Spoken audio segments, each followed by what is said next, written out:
Καλησπέρα φίλοι μου. Είμαστε στο Melody of Taste with Πελοπίδα, το κοτέτσι του, τη Λίζα που τριγυρνάει κάπου εδώ και εμένα την Αλμπίνα. Καλώς ορίσατε πάλι στην κουζίνα μου.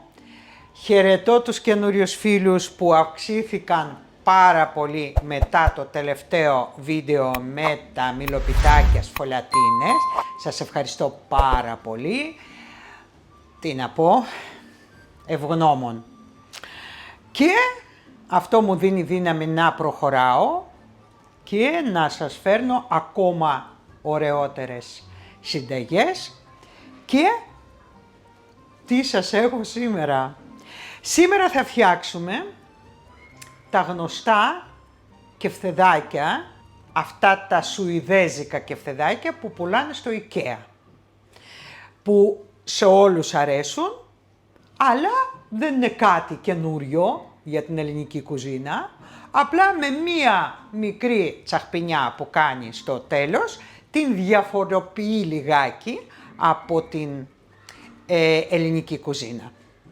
Όλα τα άλλα είναι ένα συστατικό, ένα υλικό το οποίο αλλάζει λίγο τη γεύση, όχι τη γεύση, θα έλεγα την όψη. Οκ, και να μην πολυλογούμε, όπως μου είπε μια κυρία, λέει, πολλά μιλάτε, πολύ μιλάτε, πολύ μιλάτε. Οκ, τι της απάντησα, εγώ, με ξέρετε εμένα, λέω το κουμάντο στο σπίτι σας, στο σπίτι μου βρίσκομαι, αν δεν σας αρέσει μην το ακούτε. Λοιπόν, σας το αναφέρω, μη μου πείτε ότι δεν με πειράζει καθόλου. Αν θα με πείραζε θα ήμουν με τα μούτρα κατεβασμένα. Δεν με πειράζει καθόλου, ξέρω πάρα πολύ καλά τι γίνεται στο διαδίκτυο. Πάρα πολύ όσο δεν φαντάζεστε, αλλά πιστεύω ότι φαντάζεστε ότι το γνωρίζω πολύ καλά. Λοιπόν, άλλο τι ήθελα να σας πω είναι αυτό εδώ το σύνολο που πολλές κυρίες με ρωτάνε πού το πήρα και τα λοιπά, θα σας δείξω ολόκληρο τώρα.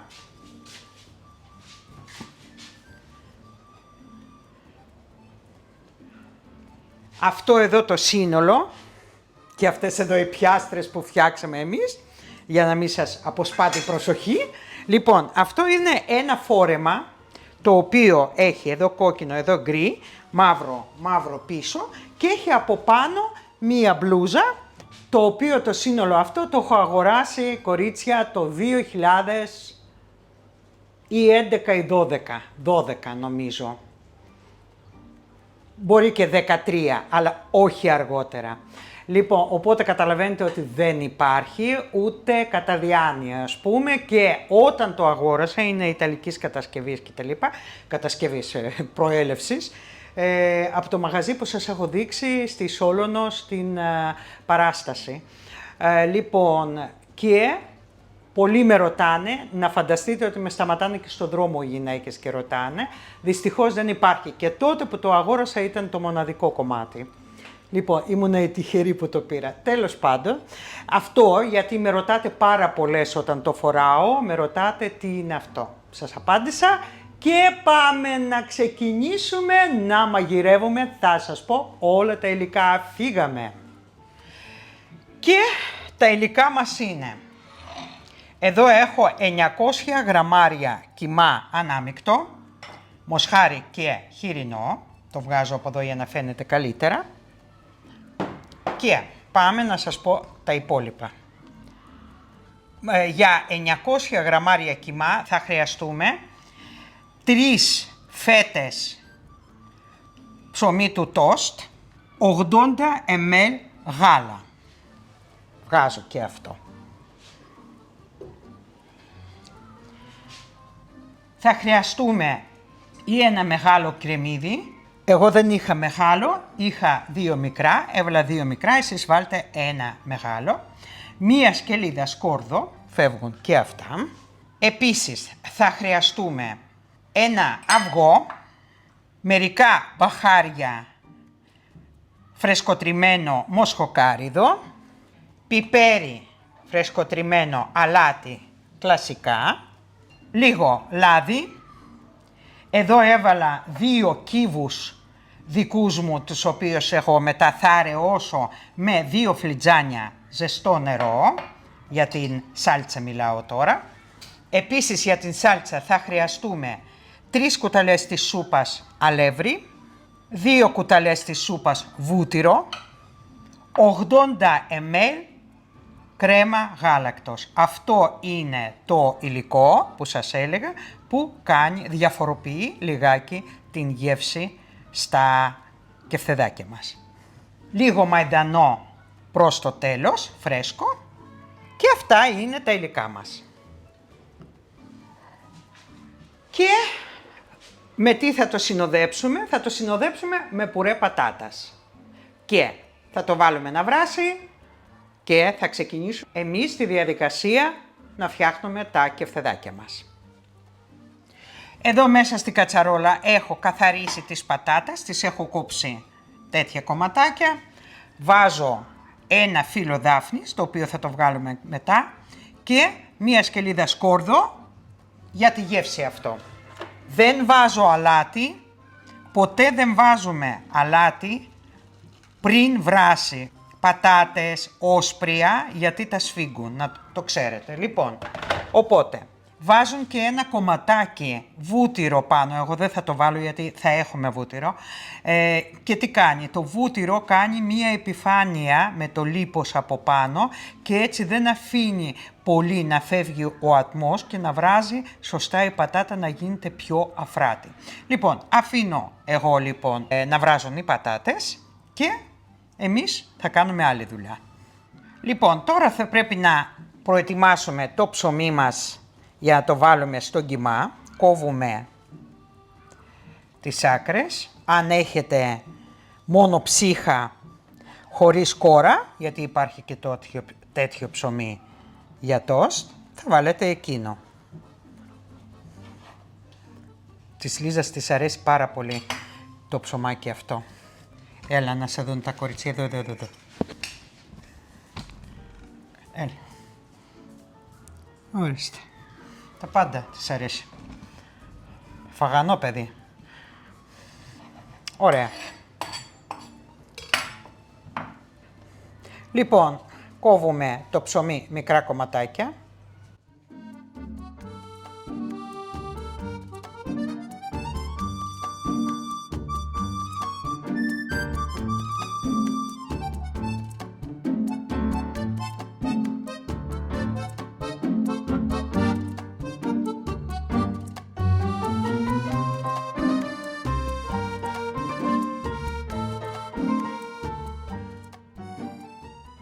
Ωραία.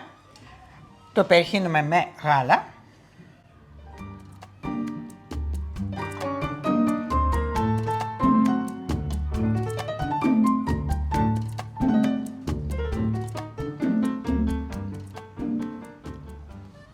Και με ένα πιρούνι τα ποτίζουμε. Και το διαλύουμε. Προσπαθούμε να κάνουμε μία μάζα.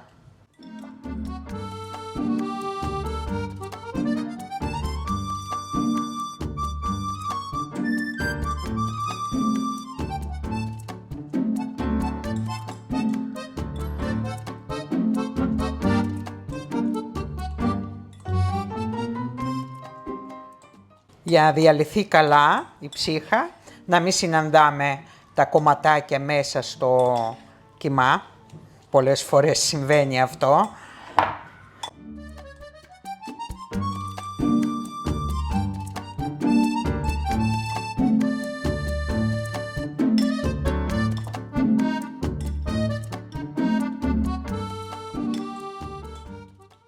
Ωραία, βλέπετε πώς έγινε, έτσι. Το αφήνουμε στην άκρη. Βάλαμε λοιπόν το ψωμί με γάλα μέσα στο κιμά μας. Αρχίζουμε και ετοιμάζουμε το κρεμμύδι μας που τρίβουμε σε χοντρό τρίφτη.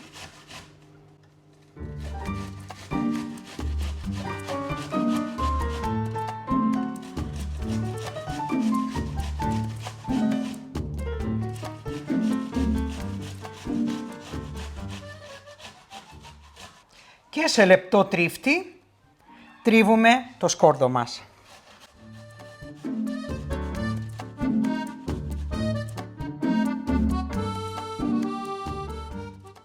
Ωραία. Έτοιμο και αυτό.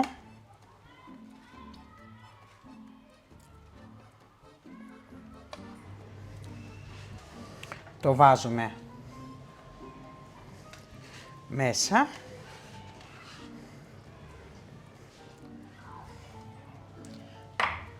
Σπάμε ένα αυγό.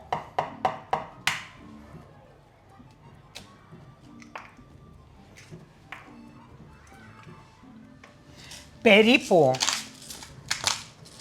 μισό κουταλάκι του γλυκού φρεσκοτριμμένο μαύρο πιπέρι.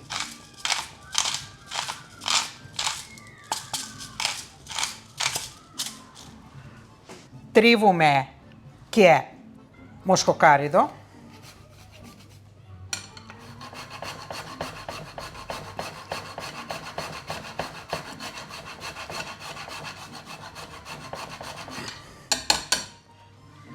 Σπάω τα μπαχάρια μέσα σε ένα γούδι.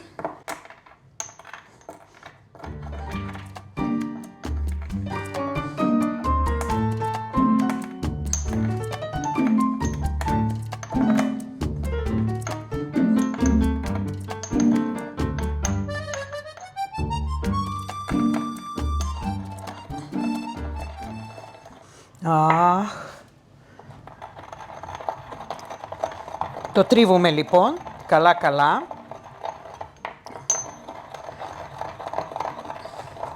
Πρέπει να είναι περίπου μισό κουταλάκι του γλυκού. Η ποσότητα.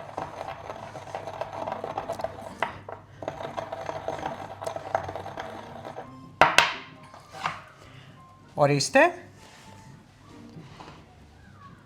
Βάζουμε και αυτό μέσα, έτοιμο. Και το μόνο που μας έμεινε να βάλουμε το αλάτι. Αυτό είναι ανθός και πρέπει να το ανακατέψουμε τώρα. Αρχίζω και ανακατεύω καλά.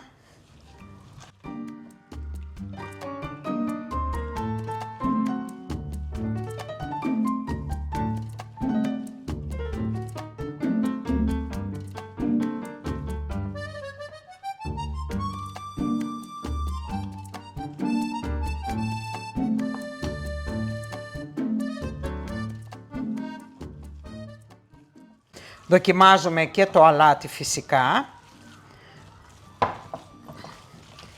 Πάντα αυτά τα προσέχουμε, διότι και να σας πω, ένα κουταλάκι του γλυκού π.χ. μπορεί να μην έχετε το ίδιο αλάτι, την ίδια ένταση που έχω εγώ, έτσι. Ή να σας βγει πάρα πολύ αλμυρό ή να σας βγει λιγότερο αλμυρό. Οπότε πιπέρι, αλάτι και όλα τα μπαχάρια βάζετε βάσει του γούστου σας. Πολλοί κόσμος δεν του αρέσει, ας πούμε, το μοσχοκάριδο. Το παραβλέπετε αυτό. Δεν χάλασε ο κόσμος. Εγώ σας δείχνω πως είναι η γνήσια η συνταγή. Από εκεί και πέρα προσαρμόζεται πάντα βάσει των δικών σας προτιμήσεων, έτσι. Δοκιμάζω. Όχι, μια χαρά είναι, δεν θα βάλω άλλο αλάτι. Τα μπαχαρικά είναι πάρα πολύ καλά.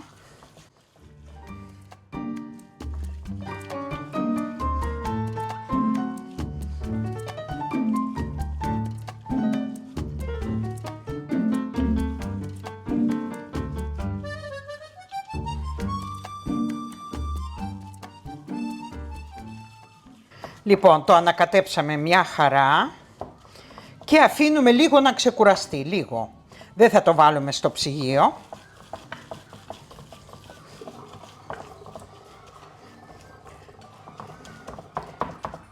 Κάνει αρκετά, η θερμοκρασία δεν είναι τόσο ψηλή. Το καλοκαίρι θα τα βάζαμε για μισή ώρα, ας πούμε, στο ψυγείο. Τώρα δεν το χρειαζόμαστε.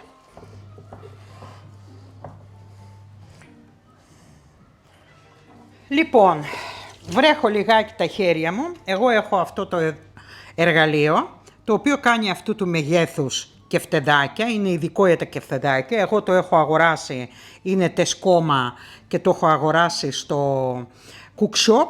Όμως το έχω δει ότι μπορείτε να το βρείτε και στα σούπερ μάρκετ. Υπάρχουν πολλά μαγαζιά πιο οικονομικά που είναι με τα είδη κουζίνας. Μπορείτε να πάτε και να το αγοράσετε. Ή αν έχετε καλό μετρητή τα χέρια σας, εγώ σας βγάζω καπέλο.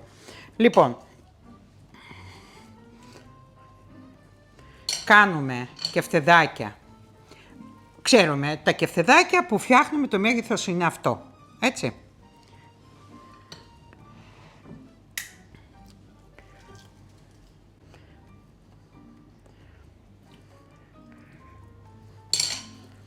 Ουσιαστικά αυτό το έχουμε σαν μετρητή, όχι ότι μας κάνει απόλυτα στρογγυλά και ωραία, αλλά λίγο πολύ όλα τα κεφτεδάκια έχουν το ίδιο βάρος και το ίδιο μέγεθος. Σε αυτό βοηθάει δηλαδή.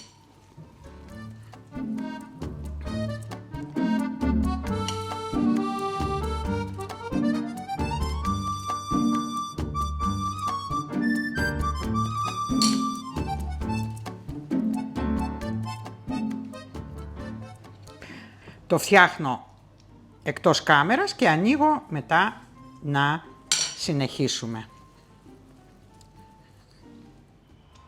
Έχω ετοιμάσει λοιπόν τα κεφτεδάκια, όλα είναι έτοιμα και ήρθε η ώρα να τα τηγανίσουμε. Για να το τηγανίσουμε θα βάλουμε σε ένα σκεύος, σε μία κατσαρόλα εκείνη στην οποία θα συνεχίζουμε το μαγείρεμα. Θα καταλάβετε γιατί. Λοιπόν, μέσα καλό είναι η κατσαρόλα να είναι πλατιά. Λοιπόν, βάζω μία μέτρια φωτιά, να μην καούν. Και αφήνω λίγο να ζεσταθεί το σκεύος για να το προσθέσω λάδι. Λοιπόν, έχει ζεσταθεί η κατσαρόλα μας. Βάζουμε 2 κουταλιές της σούπας λάδι, όχι παραπάνω, γιατί θα βγάλουν τα κεφτεδάκια μας λίπος, γιατί έχει και χοιρινό, έτσι.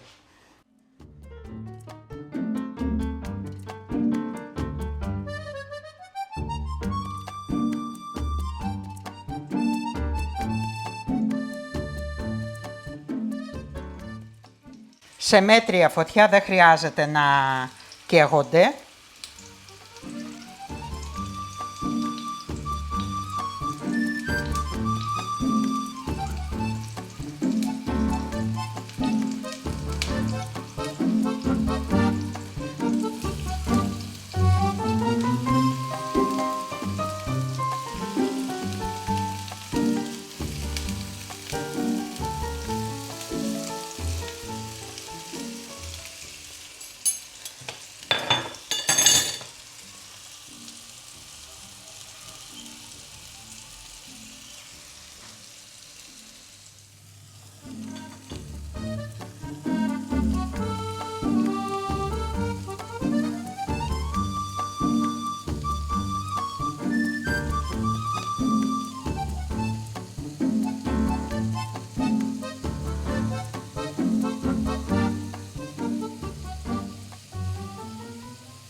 Τις γυρνάμε, βλέπετε ότι αρχίζουν και βγάζουν δικό τους λίπος, οπότε δεν χρειάζεται παραπάνω λάδι.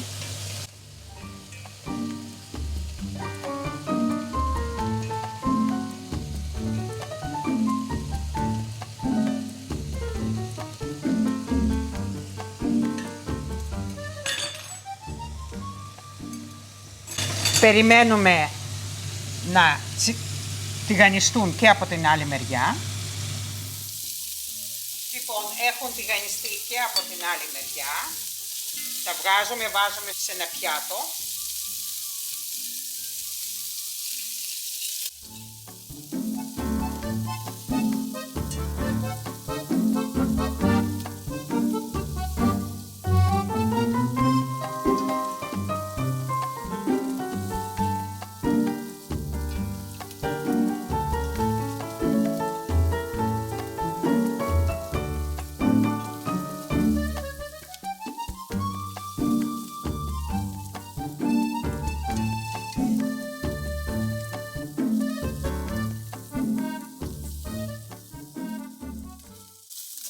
χρειάζεται να μαγειρευτούν, έτσι.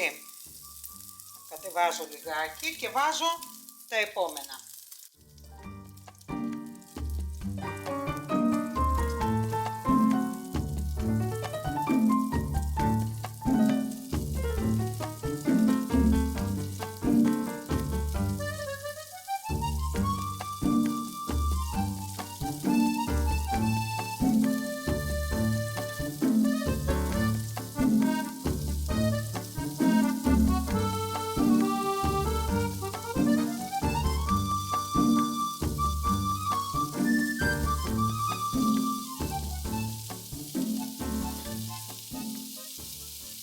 Περιμένουμε να τηγανιστούν και αυτά.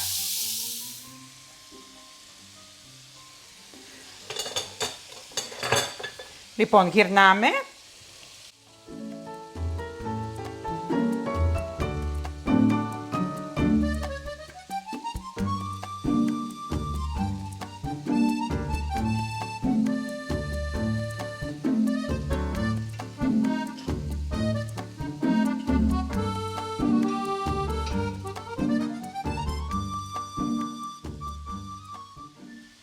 Αφού τα γυρίσαμε, περιμένουμε και αυτά 2-3 λεπτά να ψηθούν λίγο από κάτω.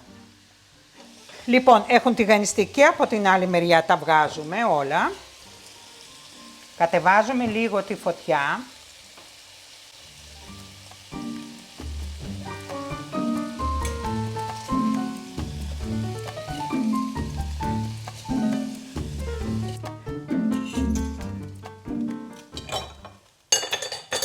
Και όπως είναι, το κατεβάζω λιγάκι, μέσα στη κατσαρόλα βάζω 2 κουτάλια της σούπας βούτυρο.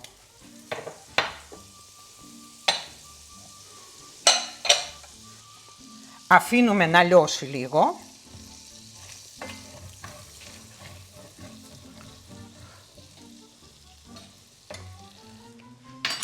Εδώ σας έχω πει ότι έχω βάλει 2 κύβους δικούς μου, λαχανικών. Εσείς αν χρησιμοποιείτε ζωμό βόηο ή κρέατος ή έχετε φτιάξει μόνοι σας, θα βάλετε τα δικά σας. Εγώ δεν θέλω να βάλω βόηο. Κανονικά πάει βόηο. Και κάνω μισό λίτρο ζωμό.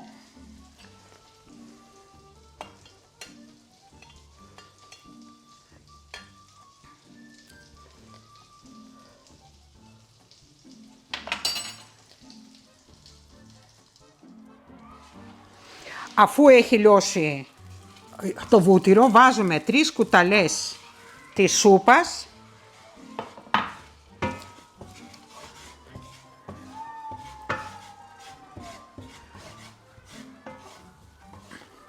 Αλεύρι και ξύνουμε το πάτο της κατσαρόλας για να πάρουμε όλη τη γεύση από τα κεφτεδάκια μας. Και αρχίζουμε και προσθέτουμε σιγά σιγά το ζωμό μας. Ανακατεύοντας συνέχεια να μην έχουμε σβόλους. Γι' αυτό είναι καλό να δουλέψουμε με ένα τέτοιο, μία σπάτουλα ξύλινη, αρκεί να μην έχουμε σβόλους. Δουλεύουμε συνέχεια.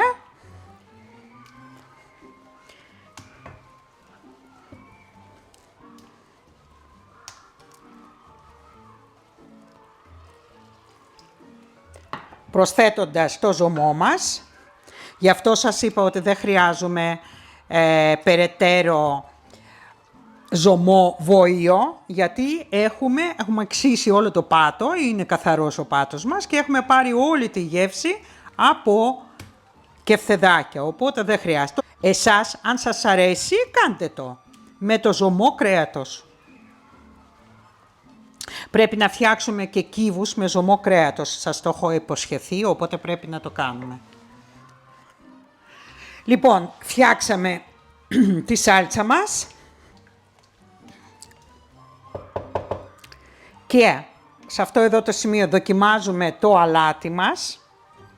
Θα προσθέσω λίγο ακόμα άνθος αλατιού. Φτάνει. Λοιπόν, αν βλέπετε ότι είναι λίγο πηχτή η σάλτσα, δεν πρέπει να είναι πάρα πολύ πηχτή, αλλά και πάρα πολύ αραιή δεν πρέπει να είναι. Αν λοιπόν βλέπετε ότι την παίρνει λίγο ακόμα ζωμό, θα βάλετε λίγο ζεστό νεράκι. Βάζω και λίγο φρεσκοτριμμένο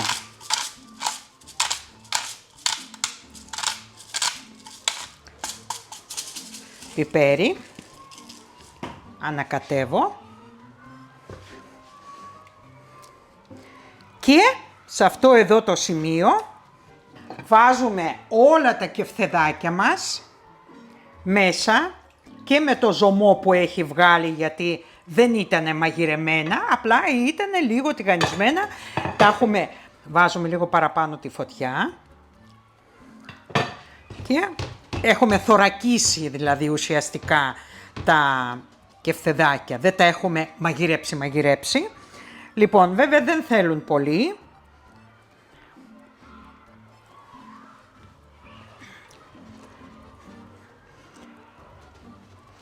Βλέπετε πως είναι η σάλτσα, δεν χρειάζεται να είναι παραπάνω. Πιστεύω ότι εγώ δεν θα βάλω άλλο νερό. Αφήνουμε να παντρευτούν οι γεύσεις και θα το ολοκληρώσουμε σε λίγο. Λοιπόν, αφού έχουν περάσει 7 λεπτά και έχουν παντρευτεί οι γεύσεις μας, είναι το τελευταίο συστατικό, το οποίο κάνει διαφορά από τα συνηθισμένα μας κεφτεδάκια με σάλτσα. Λοιπόν, είναι κρέμα γάλακτος. Εδώ είναι 100 ml.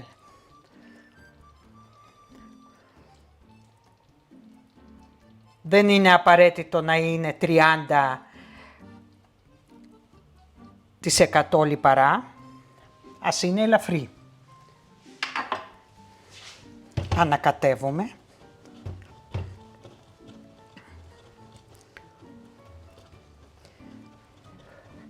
Και αφήνουμε άλλα 3-4 λεπτά να βράσει.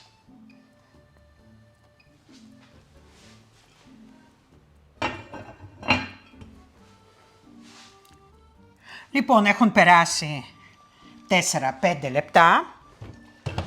Σβήνω.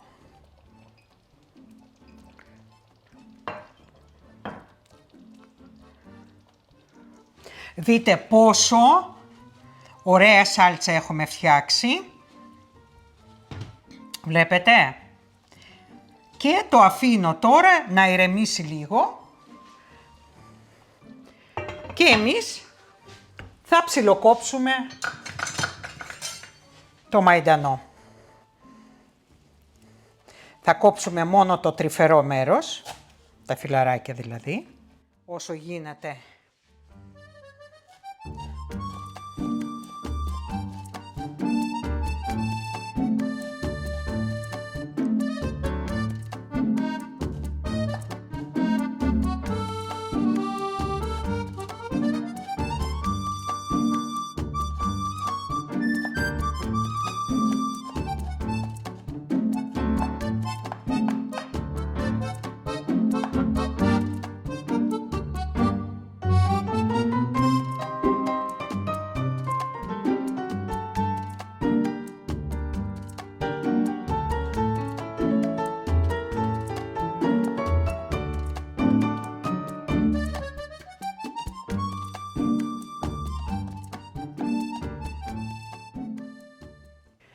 Και θα βάλουμε λιγάκι μέσα στη κατσαρόλα, αν θέλετε, και το υπόλοιπο όταν θα σερβίρουμε.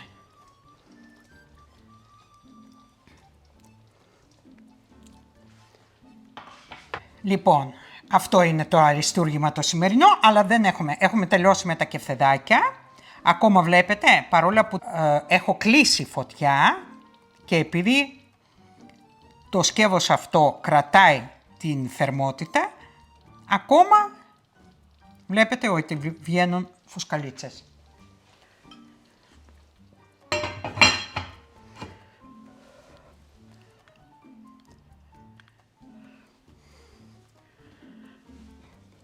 Έχουν ετοιμαστεί και οι πατάτες μας. Ωραία. Θα ρίξω και το νερό και συνεχίζουμε. Λοιπόν, βάζω λίγο γάλα, περίπου 100 ml και βάζω ένα κουτάλι της σούπας βούτυρο και θα το βάλω να ζεσταθεί στο μικροκυμάτων.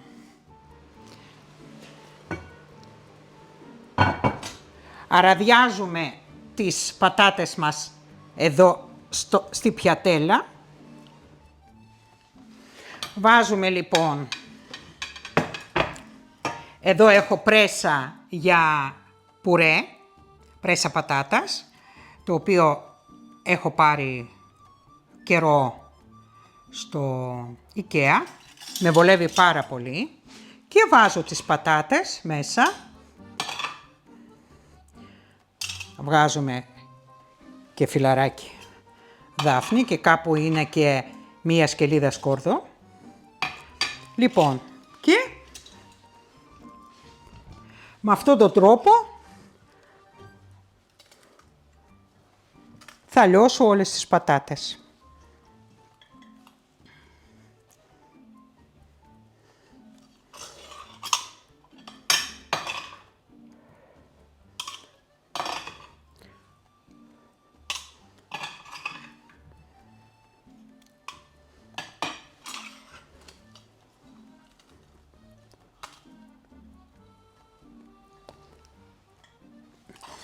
Βλέπετε πόσο γρήγορα τις λιώνει τις πατάτες και τις κάνει πουρέ. Πουρέ θα το κάνουμε. Λοιπόν, θα τελειώσω εγώ αυτό και θα ανοίξω πάλι την κάμερα.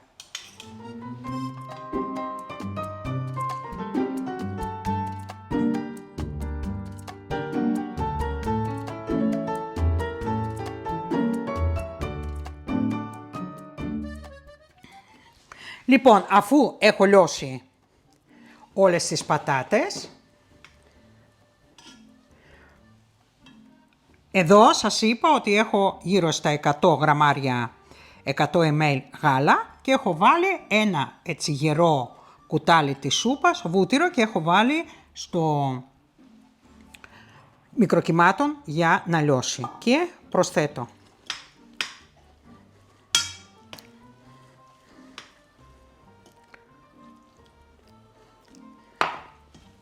και ανακατεύουμε. Σε αυτό το σημείο μπορείτε να τρίψετε και σκληρό τυρί, μπορείτε να βάλετε και μοσχοκάριδο, εμείς δεν θα βάλουμε διότι έχουμε βάλει στα κεφτεδάκια μας. Λοιπόν, φυσικά το αλάτι,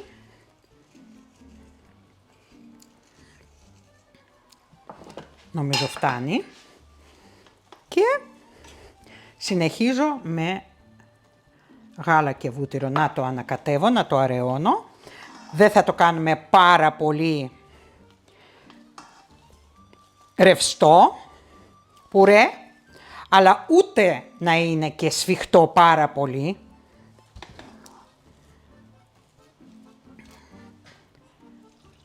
Και να ξέρετε ότι καλύτερα να το κάνουμε λιγάκι πιο ρευστό, διότι η πατάτα έχει τη τάση με το που κρυώνει σφίγγει.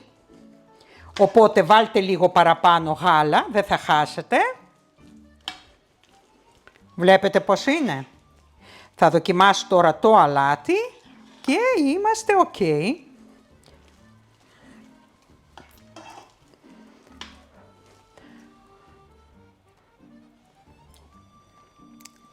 Νομίζω είναι καλά, διότι θα έχουμε και σάλτσα από τα κεφτεδάκι, μην το κάνουμε πάρα πολύ αλμυρό και το ένα και το άλλο, εντάξει. Λοιπόν, έτοιμο.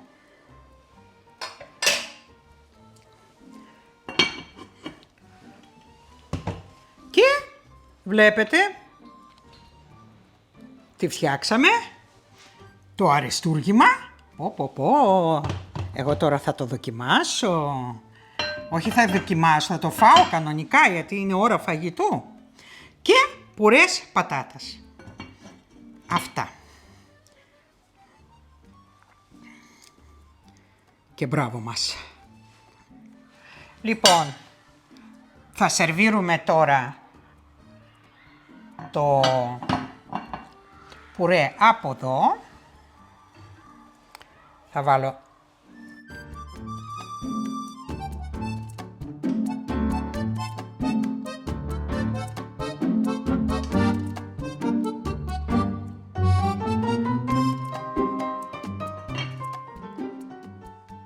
και θα το φτιάξουμε ωραία.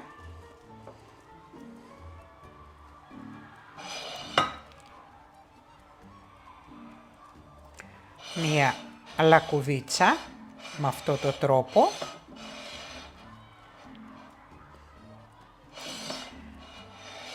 Με αυτό το τρόπο ανοίγουμε και κάνουμε το κύκλο μεγαλύτερο, βλέπετε.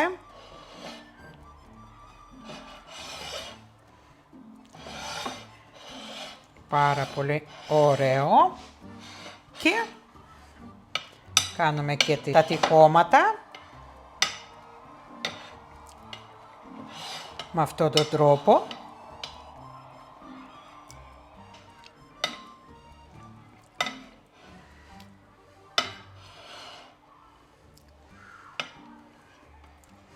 Και έβρεξα λίγο το κουτάλι.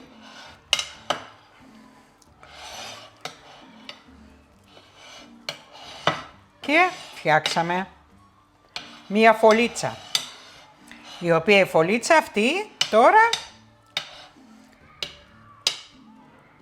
θα τη γεμίσουμε με μερικά ωραία κεφτεδάκια.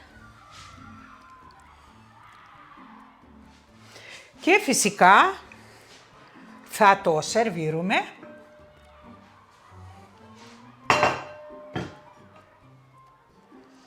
δείτε τι ωραίο που είναι.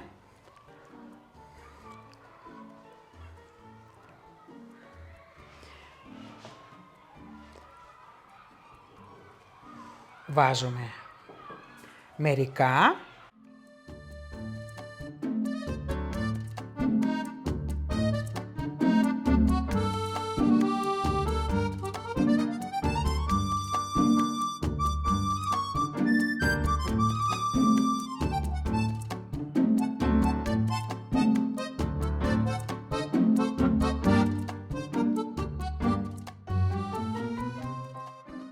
Πολύ ωραία.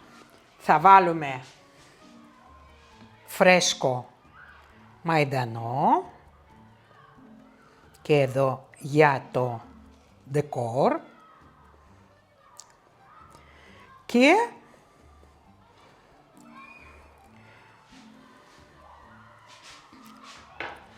καλή όρεξη.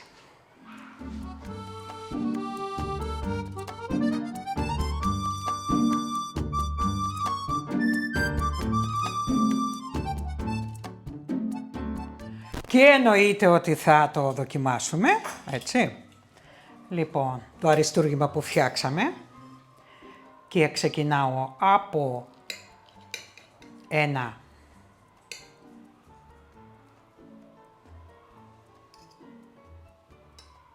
κεφτεδάκι.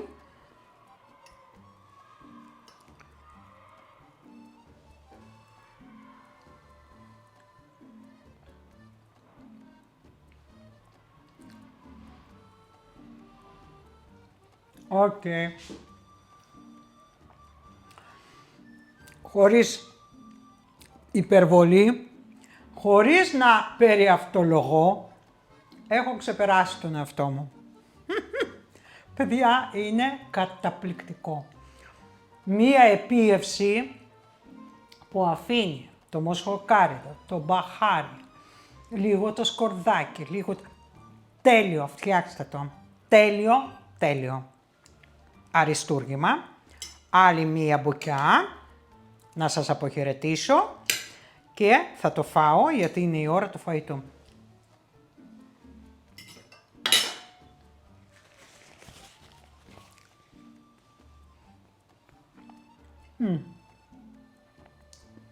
Τα παιδιά σας, τα εγγόνια σας θα σας προσκυνούν. Θα λένε τι μαμάδες είναι αυτές, τι γιαγιάδες είναι αυτές που φτιάχνουν τέτοια αριστουργήματα. Λοιπόν, αυτή ήταν η σημερινή μας συνταγή. Ελπίζω να σας άρεσε όλη η διαδικασία. Εντάξει, τη γεύση δεν μπορείτε να την ξέρετε, μπορείτε να την φανταστείτε και πιστέψτε με ότι αξίζει το κόπο να ασχοληθείτε και να το φτιάξετε. Εγώ ευχαριστώ πάλι τους καινούριους εγγεγραμμένους. Σας ευχαριστώ τους παλιούς για την στήριξη και την αγάπη και εγώ σας στέλνω την αγάπη μου και να είστε προετοιμασμένοι για τη συνταγή της Κυριακής. Εκεί να δεις. Λοιπόν, αυτά ήτανε. Σας αποχαιρετώ. Να μου είστε καλά. Μην ξεχνάτε να πατάτε το like, να μου γράφετε τα σχόλια, να μου γράφετε και αν θέλετε κάποιες επιθυμίες σας για κάποιες συνταγές. Λοιπόν, προωθήστε το βίντεο, κάντε εγγραφή, πατήστε το καμπανάκι και θα τα πούμε στο επόμενο βίντεο, στην επόμενη συνταγή. Ήμασταν στο Melody of Taste with Πελοπίδα, το κοτέτσι του, την Λίζα. Πού είναι η Λίζα? Έλα Λίζα, έλα να σε δουν κορίτσια, ανέβα, ανέβα. Την Λίζα, τη Μουρλίζα και την Ελβίνα. Πες γεια στα κορίτσια. Λοιπόν, σας αποχαιρετάμε με πολύ αγάπη, να μου είστε καλά. Γεια σας.